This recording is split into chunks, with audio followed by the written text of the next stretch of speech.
মার কাছ থেকে বাবা গোরা করে জঙ্গলের দিকে চলে গেছেন বন্ধুরা। যেমনই যেতে নাই মা, হাইরে নবী নন্দিনী ফাতেমা যেন ডুগরে ডুগরে কাঁদতে লাগলেন। আল্লাহ আমার লাডলা দুলারা, কলেজারা পারা, নয়নের তারা আমার কাছে 3 দিন থেকে খাবার চাইলো, আমি মা দিতে পারলাম না। হাইরে নবী নন্দিনী ফাতেমা ঝরঝর করে বাড়িতে কাঁদতে থাকলো। আর দোনো ছেলে বাবা একটা জঙ্গলে গিয়া গাছের তলাতে পেটে হাত দিয়ে বসে গেল। জোরে বলুন। দোনো ছেলে পেটে হাত দিয়ে জঙ্গলে বসে গেছে। আর ওই মুহূর্তে আমার দয়ার নবী মুস্তাফা ফাতেমার বাড়িতে হাজির হলেন। ও বেটি ফাতেমা, আমার দোনো নাতি কোথায়? মা ফাতেমা বলছেন, আব্বা গো, আব্বা গো, আপনার দোনো নাতি আজকে রাগ করে জঙ্গলের দিকে চলে গেছে। আমি মা, আমার মনটা শান্তি হয় না। হাইরে নবী নন্দিনী ফাতেমা যেমন এই কথা বলতে নাই, আমার নবীর চোখ দিয়া বাবা গো পানি থামলো না। হাইরে দয়ার নবী মুস্তাফা, যেই নবী না হলে আসমান জমিন সৃষ্টি হতো না, যেই নবী না হলে পাহাড় পর্বত সৃষ্টি হতো না। ওই নবী মুস্তাফা বলছেন, বেটি রে কেন তুমি খাবার দাওনি রে মা? ফাতেমা বলছেন, আব্বা গো, 3 দিন ধরে আমার বাড়িতে কোনো খাবার ছিল না, এই জন্য আব্বা আমার দোনো বেটাকে আমি খাবার দিতে পারলাম না। আমার নবী বলছেন, মা দোনো নাতি আমার খাবার খায়নি। আমার নবীর চোখ দিয়ে ঝরঝর করে পানি ঝরতে লাগলো, কারণ আমার নবী দোনো নাতিকে এত ভালোবেসেছেন ভাই, জান প্রাণ থেকে বেশি ভালোবাসতেন দোনো নাতিকে। আমার নবী বলছেন, বেটি ফাতেমা চিন্তা করো না মা, তোমার বাড়িতে খাবার নাই তো কিরে মা, আমি আছি, আমি যাব আর কোথাও কাজ কাম করে কিছু টাকা রোজগার করে নিয়ে আসিব, তোমার দোনো ছেলের জন্য খাবারের ব্যবস্থা করব। হাইরে নবী মুস্তাফা বাবা একবার 2 পা করে যেন জঙ্গলের দিকে চলে গেছেন। বাবা কোথায় কাজ পাবে, কোথায় কাজ পাবে?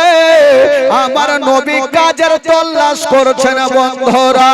দূরে তাকিয়ে দেখছেন বাবা একটা জঙ্গলে একজন ইহুদি বাবা চেয়ারের উপরে বসেছিল। ইহুদি ভাবলো, আলামিনকে সামনে কেন দেখা যায়? কারণ আমার নবীকে মক্কা নগরে সবাই আলামিন বলে জানতো, সত্যবাদী বলে জানতো।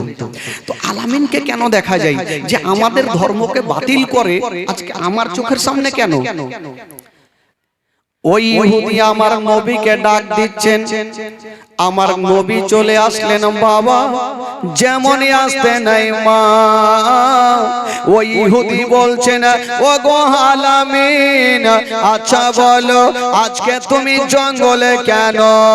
ও যুবক বন্ধুরা, ও গো আমার মা বোনেরা, আমার নবী মুস্তাফা বলছেন, ভাই রে আমি সারা দিন ধরে একটা কাজ খুঁজে বেড়াই, আচ্ছা বলো তোমার বাড়িতে কোনো কাজ আছে কিনা? ইহুদি বলল, ও গো আলামিন, আমার বাড়িতে এমনই একটা কাজ আছে যেই কাজখানা তুমি করতে পারবে না। ইহুদি বলছেন আমার নবীকে, ওগো আলামিন, আমার বাড়িতে একটা এমনই কাজ আছে যে কাজটা তোমার ক্ষমতা নাই করার। আমার নবী বলছেন, ভাইরে একটু বলো কি কাজ আছে আমাকে বলো। ইহুদি বলছেন, ওগো আলামিন, ওই যে দেখছো আমার ফুলের বাগান, আর দেখছো ওই যে সামনে ইনারা রাখা আছে, তোমাকে বালতি রশ্মি দেব, আর ওই বালতি রশ্মি নিয়ে ইনারা থেকে পানি তুলে আমার ফুলের গাছে দেবে। জয় বালতি পানি তুলবে, এক বালতির বিনিময়ে তোমাকে 3টা করে খেজুর দেব। হায়রে নবী মুস্তাফা চিন্তা করছেন আল্লাহ গো, আমি কষ্ট করে 10 বালতি পানি তুলব, আর 30টা খেজুর নিয়া আমার দোনো নাতির কাছে যাব। আমার নাতিদের কষ্ট আমি দেখতে পারি না বাবা গো। আমার নবী বলছেন ভাই রে, তোমার বালতি রশ্মি আমাকে তুমি দিয়া দাও, তোমার ইনারা থেকে পানি তুলে তোমার ফুলের গাছে দিব। নবী আমার বালতি রশ্মি নিয়েছেন বাবা, একটু ধ্যান দেন ভাই, আমার নবী কতটা কষ্ট করছেন বাবা। ওই বালতি রশ্মি খানা নিয়ে যেমনই কুয়াতে নামিয়েছে, এক বালতি পানি তুলেছেন, ফুলের গাছে দিয়েছেন বাবা। দেখছেন হাতে ফোঁসা, কথা বলিস, হাতে ফোঁসা পড়ে গেল। 2 বালতি পানি তুলেছেন, আরো হাতে ফোঁসা পড়ে গেল। হায়রে দয়ার নবী মুস্তাফা বাবা গো, চিন্তা করছেন আল্লাহ আমি কেমন করে পানি তুলব। যখন আমার নবী কষ্ট করে 9 বালতি পানি তুলেছেন, আমার নবীর মনের ধারণা একটা বালতি পানি তুললে 10টা বালতি হবে, 1 বালতির বিনিময়ে 3টা খেজুর পাবো। 10 বালতি যদি পানি তুলি তবে 30টা খেজুর পাবো, আমার দোনো নাতিকে দেব। বিসমিল্লাহ বলে আমার নাতি গুনেরা খেজুর খাবে, মনটা শান্তি হয়ে যাবে। নবী আমার ওই বাবা 10 নাম্বার বালতি যেমনই কুয়াতে নামিয়েছে, ওই ইহুদি দূর থেকে দেখতেছিল আমার নবী যেমনই পানি তুলতে যাবে, ও অর্ধেকটা উঠেছে বাবা, রশ্মি টেনেছে। ঘটনা এমন ঘটে গেল যে রশ্মি খানা দিয়া পানি তুলতেছিল, ওই রশ্মি খানা কেমন করে ছিঁড়ে গেল, আর ওই বালতি কুয়ার মধ্যে পড়ে গেল। যেমনই পড়েছে মা, ওই ইহুদি যেন দৌড় দিয়ে চলে আসিল। ওগো আলামিন, আচ্ছা বলো তুমি আমার বালতি কেন ফেলেছো? ইহুদি বলছেন ওগো আলামিন বলো আমার বালতি তুমি কেন ফেলেছো? আমার নবী বলছে ভাই রে, আমি নিজে ফেলি না, তোমার বালতি রশ্মি ছিঁড়ে হয়তো পড়ে গেছে কুয়াতে। তবে ভাই আমার নবী কাকতি মিনতি করছে বাবা, বলছে ভাই রে আমাকে 5টা মিনিট সময় দাও, আমি বাড়ি যাব আর নতুন রশ্মি নিয়ে আসিব, কাঁটা নিয়ে আসিব, তোমার বালতিটা তুলে দিব। ওই ইহুদি বলছে না ওগো আলামিন, খবরদার তোমাকে বাড়ি যেতে দিব না, এখনই আমার ওই বালতি খানা তুলে দাও। বাবা গো আমার নবী বলছেন ওগো ভাইয়া আমি বেশি সময় নিব না, আমাকে মাত্র 5টা মিনিট সময় দাও, আমাকে 5 মিনিট সময় দাও, আমি বাড়ি যাব, কাঁটা রশ্মি নিয়ে তোমার বালতি তুলে দিব। মুখের কথা মুখে থাকলো বাবা, ইহুদিয়া তো জোরে একটা হাত তুলে আমার নবীর গালে যেন ঠাই করে একটা চড় মেরে দিয়েছে। যেমনই মেরেছে মা, হায়রে আমার নবীর চেহারা আসমানের চন্দ্রতে দাগ আছে, আমার নবীর চেহারাতে কোনো দাগ পাওয়া যাবে না। ওই নবীর চেহারাতে এত জোরে চড় মেরেছে, আমার নবীর সাদা গালে যেন 5টা আঙ্গুলের দাগ বসে গেল। আমার নবী মা বলে যেন জমিনে পড়ে গেছে। যেমনই পড়েছে মা গো, একটা জিনিস লক্ষ্য করুন বাবা, যুবকেরা কলেজা খানা ফেটে যাবে।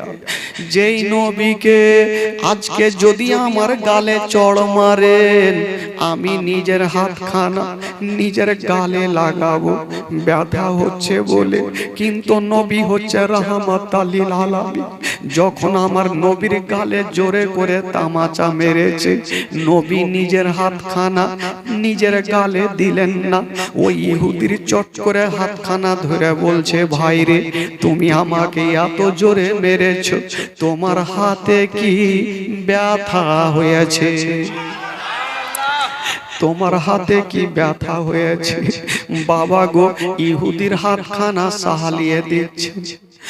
ওই ইহুদি বাবা গো সঙ্গে সঙ্গে যেন কাঁদতে আরম্ভ করিল।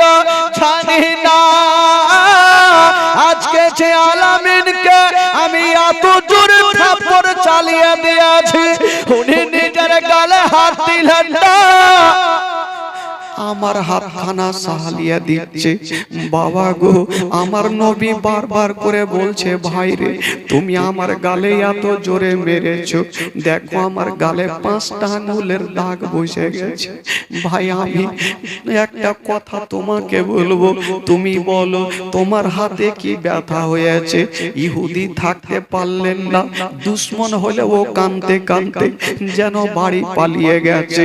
হাই রে দয়ার নবী মুস্তাফা 30টা খেজুর নিয়েছেন হাতে, একটা হাতে খেজুর আর একটা হাত গালে দিয়ে চলে যাচ্ছে।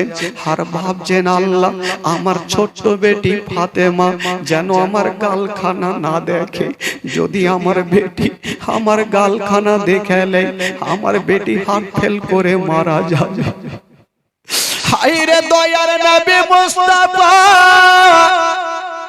যেমনই ওই খেজুর খানা নিয়ে আস্তে আস্তে বাড়ি যাচ্ছেন বাবা, ডাক দিচ্ছেন, বেটি, ওরে বেটি ফাতেমা, তাড়াতাড়ি করে দরজা খুলো রে মা, দরজা খুলো, আমি তোমার ছেলের জন্য কিছু খাবার নিয়ে এসেছি।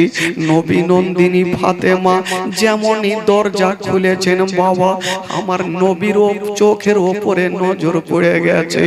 বাপের চেহারা দেখছেন, কিন্তু আমার নবী একটা হাতে গালে হাত দিয়ে ধরা আছে, ফাতেমা যেন দেখতে না পাই। হাইরে বেরাদার বন্ধুরা, লক্ষ্য করেন কার ঘটনা শুনছেন গো? যেই নবীর কলমা পড়ে আমরা ঈমান নিয়ে এসেছি, ওই নবী মুস্তাফা একটা গালে হাত দিয়ে বলছেন, বেটি রে, এই যে খেজুর খানা নিয়ে আসলাম রে মা।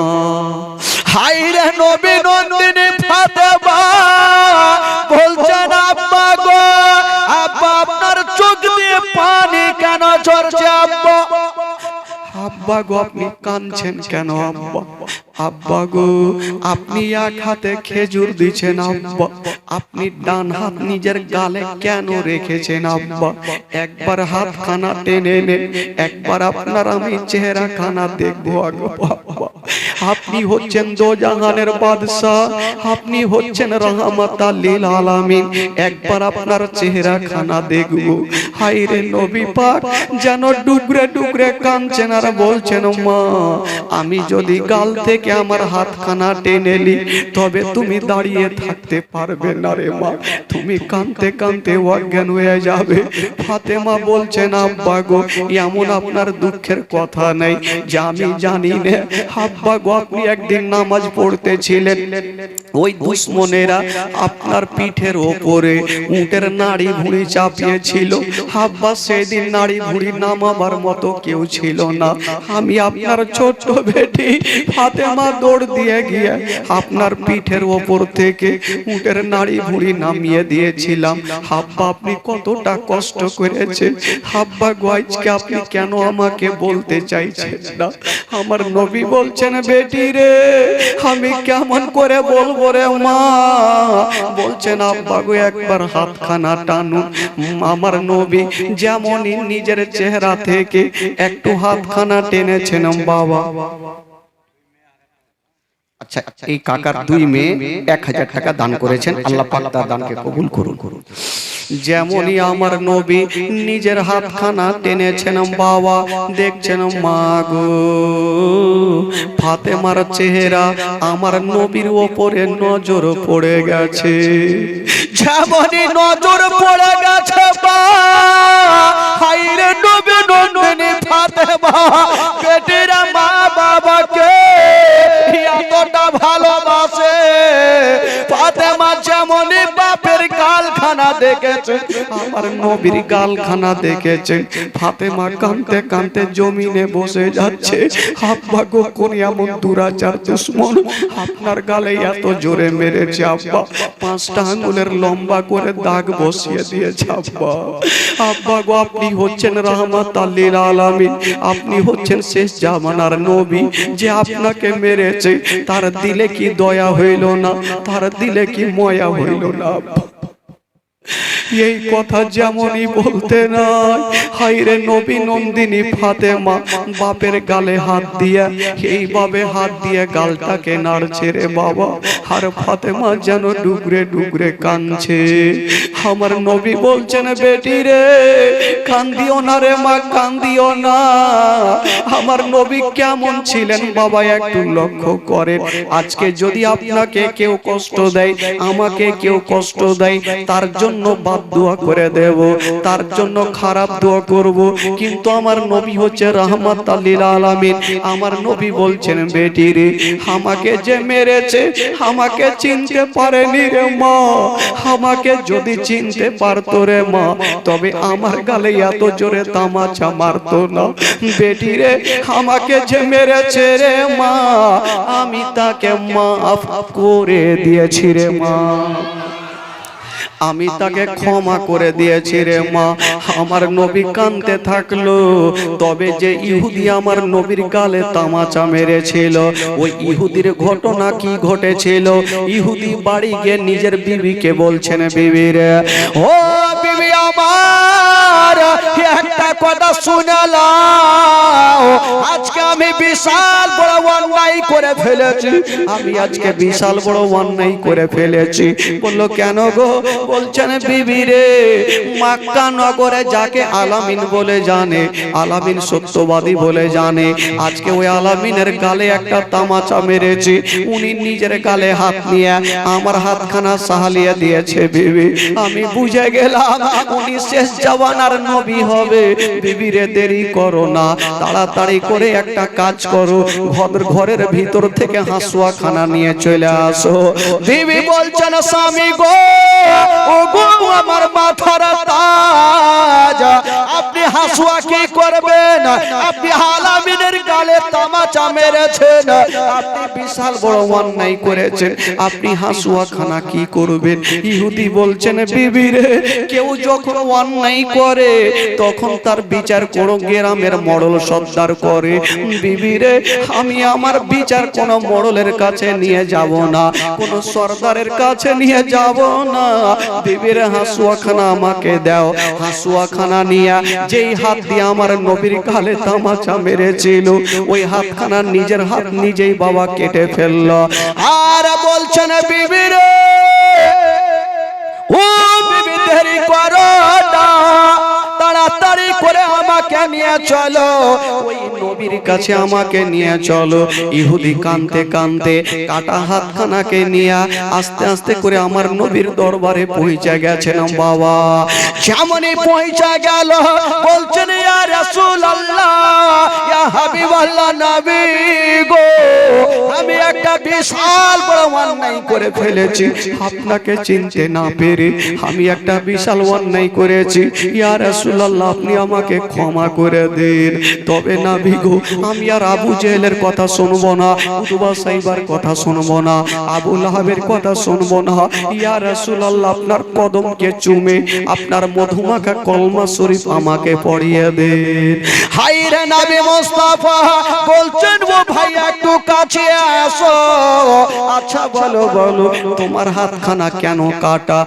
ইহুদি বলছে ইয়া রাসূলুল্লাহ, আমি যে আপনার গালে তামাচা মেরেছিলাম, আমি নিজে সহ্য করতে পারি না, আমি বিশাল বড় অন্যায় করেছিলাম, তার জন্য নিজের হাতখানা আমি নিজে কেটে ফেলেছি, কাটা হাতখানা আপনার সামনে নিয়ে এসেছি। আমার নবী বলছে না, ও ভাই একটু কাছে আসো, যেই নবী না হলে আসমান জমির সৃষ্টি হতো না, যেই নবী না হলে পাহাড় পর্বত সৃষ্টি হতো না। বাবা গো, ওই নবী মুস্তাফা ইহুদিকে কাছে ডাকলেন, কাছে চলে এসেছেন বাবা। আমার নবী নিজের একটু থুতু মোবারকা নিয়ে ইহুদির কাটা জায়গাতে লাগিয়ে দিয়েছেন। যেমনই কাটা জায়গাতে লাগিয়েছেন মা, ওই ইহুদির কাটা হাত ভালো হয়ে গেল। ওই ইহুদের কাটা হাত যেন ভালো হয়ে গেল। ইহুদি আমার নবীর কদমে পড়ে গেছে না, ইয়া রাসূলুল্লাহ, ইয়া হাবিবাল্লাহ, নবী গো, আমি একটা মারাত্মক ভুল করে ফেলেছি, আপনাকে আমি চিনতে না পেরে মেরেছি। ইয়া রাসূলুল্লাহ, কাল হাসরের মাঠে, নবী গো, কাল হাসরের মাঠে আমাকে আপনার পদতলে জায়গা দিয়ে না। বাবা গো, সেই ইহুদি বলছেন ইয়া রাসূলুল্লাহ, আপনি আর দেরি করবেন না, আমার দেহ যতক্ষণ পর্যন্ত রূহ আছে আপনার কলেমা পড়ে আমি ঈমান আনবো। আমার নবী মুস্তাফা সঙ্গে সঙ্গে ওই ইহুদিকে বাবা গো মধুমাখা কলেমা শরীফ পড়ায়া দিলেন। লা ইলাহা ইল্লাল্লাহ, জোরে লা ইলাহা ইল্লাল্লাহ, লা ইলাহা ইল্লাল্লাহ, লা ইলাহা ইল্লাল্লাহ, মুহাম্মাদুর রাসূলুল্লাহ সাল্লাল্লাহু আলাইহি ওয়াসাল্লাম। জোরে বলুন সুবহানাল্লাহ, আরো জোরে বলুন। বেরাদার ইসলাম বন্ধুগণ, বাবাজি আমার, তবে এই দুটো ছেলের হবে দেখছেন আপনাদের সম্মুখে কারিয়ে কোরআন, যিনারা কত কষ্ট করে নিজের বাড়ি ঘর ছেড়ে এই আপনাদের এলাকায় আপনাদেরই মাদ্রাসায় লেখাপড়া করে আজকে কারির দাস্তার ওনাদের মাথায় পড়ানো হবে। এটা একটা সৌভাগ্য, কারণ আরবি লাইনে এলাম এলা তেলা কেউ আসে না।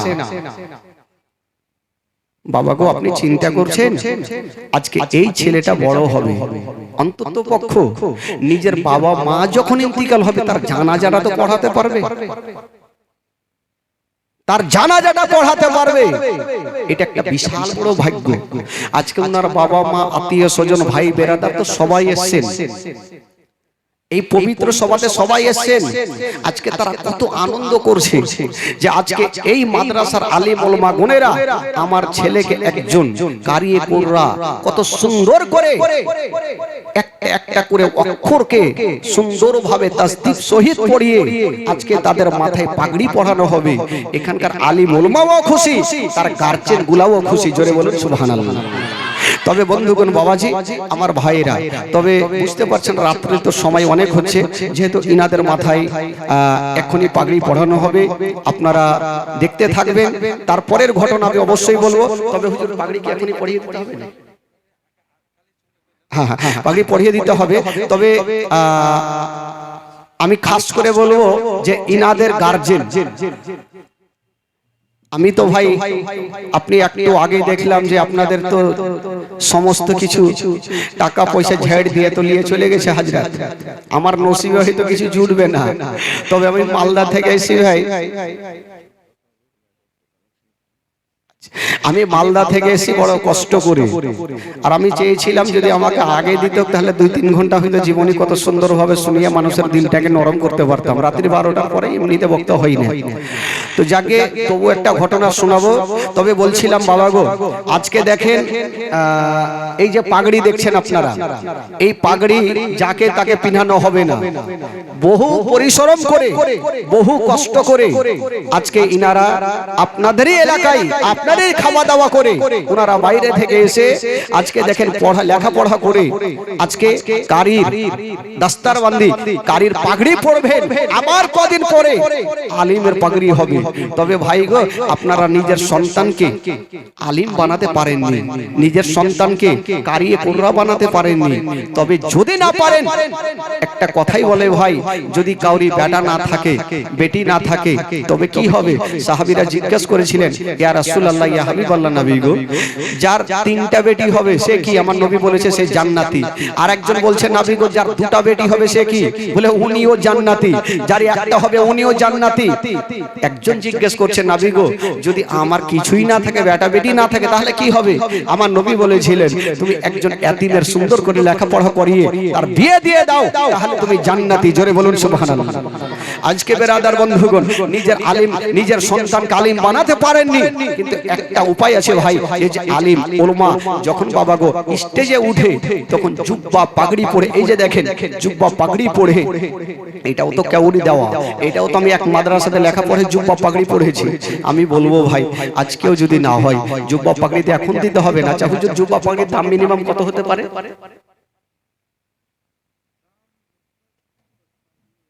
তবু একটা আইডিয়া করে একটা বলার সুবিধা হবে।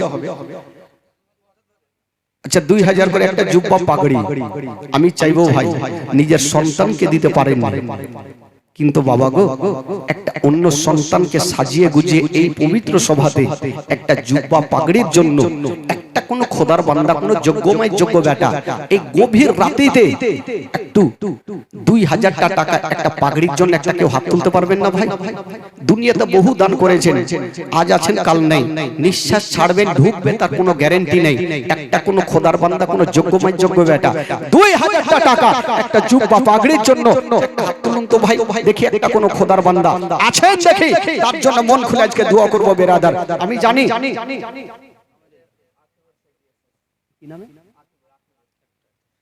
আকিবুর শেখ, সুবহানাল্লাহ। কই আছে ভাই? এখানে আছে? আচ্ছা হাতটা মিলিয়ে যান বাবা, একটু হাতটা মিলিয়ে যান। আমি জানি হবে বেরাদার, কারণ রাতে গভীর রাতিতে অবশ্যই দান করনেওয়ালা। কি নাম ভাই? সুবহানাল্লাহ। আকিবুর ভাই একটু জোরে নারে লাগান, নারে তাকবীর, নারে রিসালাত, নারে হায়দারি। আকিবুর ভাই আমার 2000 টাকার দাতা, জিন্দাবাদ। ওই ভাইয়ের জন্য একটু মন খুলে আগে দোয়া করেন তো ভাই। আল্লাহু আমিন। আল্লাহ গো রব্বুল আলামিন মাওলা, আমার আকিবুর ভাই মাওলা গো, এই পবিত্র সভাতে মাওলা একটা জুব্বা পাগড়ির জন্য 2000 টাকা দান করেছেন আল্লাহ।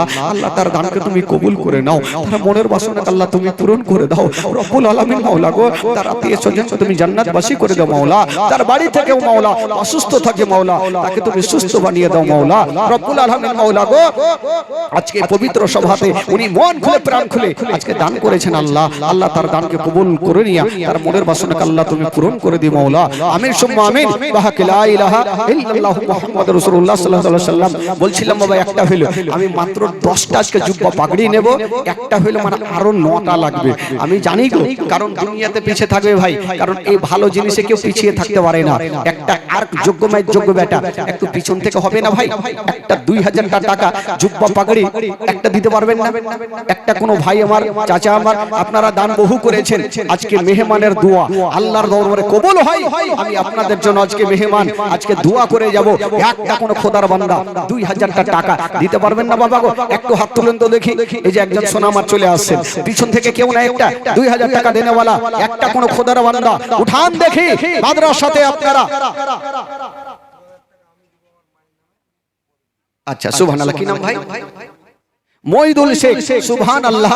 মইদুল ভাই আমার 2000 টাকা, 1000 কি বলে 100 টাকা নগদ আর 1900 টাকা, আর 2000 দিবেন। আচ্ছা 100 টাকা নগদ আর 2000 টাকা বাকি। আচ্ছা বেনামি দিয়েছেন 800 টাকা, বেনামি দিয়েছেন 800 টাকা। মাগো মা, আপনারা তো বসে আছেন মাগো, নিজের সন্তান ছেলে মেয়ের জন্য মাগো, যদি আপনার জুব্বা এবং পাগড়িতে কি বলেছিলাম 2000 টাকা, যদি আপনি পাগড়ি দিতে পারেন আপনি পাগড়ি দিবেন। কেউ জুব্বা পাগড়ি পারবেন, জুব্বা পাগড়ি দেবেন, তবে শুধু পাগড়ির জন্য 1000 করে টাকা লাগে। মাগো আপনাদেরকে বলবো মা, আপনারা 10টা মা 1000 করে টাকা একটু পাগড়ির জন্য একটু পাঠান তো মাগো, একটু আজকে মন খুলে প্রাণ খুলে দোয়া করবো খালা, একটু আপনারা 1000 করে টাকা একটু পাঠান। একটা কমিটি ভাই একটু ওইদিকে চলে যান, আমার মা বোনেরা অবশ্যই দিবেন, নিয়ে আসবেন। তবে দুটা ভাই হলো, দুটা পাগড়ি হলো ভাই, আর হবে না গো। আর একটা কেউ আছেন বাবা, একটা কেউ হাত তুলেন তো পিছন থেকে, একটা যোগ্য মেয়ে যোগ্য বেটা, একটা পরিচয় দেন। হে মাওলানা সাহেব, আজকে মাদ্রাসার জালসাতে আমার ছেলেকে না পারলাম, একটা অন্য ছেলেকে আমি তার গায়ে জুব্বা পাগড়ির জন্য 2000 টাকা দান করলাম। একটা কেউ আছেন ভাই, উঠান দেখি একটা মহব্বতে ভালোবাসা দিয়ে এই পবিত্র সভাতে 2000 টাকা কোন যোগ্যময় যোগ্য বেটা পারবেন দিতে? ইনশাআল্লাহ আজিজ। আজকে পারবেন না, আপনি পরে দেবেন, যখন জালসা হবে আবার আপনি দেবেন। একটা উঠান তো ভাই দেখি, আছেন কেউ মহব্বতে ভালোবাসা দিয়ে? আমার দুটো ভাইয়ের কাছে পেয়েছি ভাই, আমি জানি 10টা জুব্বা দেওয়া কোনো বড় ব্যাপার না বেরাদার, একটা 2000 টাকা, টাকা আজকাল কোথায় যাবে কোনো গ্যারান্টি নেই ভাই। চায়ের দোকান